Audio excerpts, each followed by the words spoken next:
बांगलादेशातील अत्याचाराविरोधात राष्ट्रीय बजरंग दलाचे कन्हानमध्ये जोरदार आंदोलन. बांगलादेशात हिंदू समुदायावर होत असलेल्या अत्याचारांच्या निषेधार्थ आंतरराष्ट्रीय हिंदू परिषद राष्ट्रीय बजरंग दलाच्या वतीने शनिवार दिनांक 27 रोजी कन्हान येथे जोरदार आंदोलन व निदर्शने करण्यात आली. रामटेक विधानसभा अध्यक्ष विराज ठाकरे, शशांक मालाधारे व महामंत्री राकेश चौरे यांच्या नेतृत्वाखाली शेकडो पदाधिकारी व कार्यकर्ते रस्त्यावर उतरले होते.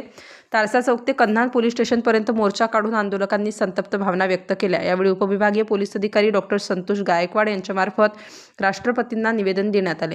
निवेदनात बांगलादेशात हिंदू समुदायाच्या नागरिकांची हत्या, जाळपोळ, लूटमार, धार्मिक स्थळांची तोडफोड व अमानुष अत्याचार होत असल्याचा आरोप करण्यात आला आहे. हा केवळ जातीय हिंसाचार नसून एका विशिष्ट समुदायाला दहशतीखाली ठेवण्याचा आणि नष्ट करण्याचा प्रयत्न असल्याचे नमूद करण्यात आले आहे. तसेच हे प्रकार आंतरराष्ट्रीय मानवाधिकार कायद्यांचे उल्लंघन असल्याचा दावा आंदोलकांनी केला. या घटनांवर आंतरराष्ट्रीय स्तरावर कोणतीही प्रभावी कारवाई होत नसल्याने अत्याचार करणाऱ्यांना बळ मिळत असल्याचे निवेदनात नमूद आहे. जगातील सर्वात मोठी लोकशाही असलेला भारत या मुद्द्यावर गप्प बसू शकत नाही, असेही आंदोलकांनी स्पष्ट केले. या आंदोलनात आंतरराष्ट्रीय हिंदू परिषद नागपूर जिल्हा कार्याध्यक्ष योगेश यादव, मंत्री राजेश बोपुलकर, उपाध्यक्ष पंकज गोलूसिंग, उपाध्यक्ष आर्यन राठोड, स्वप्नील सुरकार, अक्षय यादव, रोहित कनोजे, अंकुश दुबे, राजेश पोटभरे, आकाश भगत, आकाश वाढणकर, नरेश आरबी यांच्यासह अनेक पदाधिकारी, महिला कार्यकर्त्या व नागरिक मोठ्या संख्येने उपस्थित होते.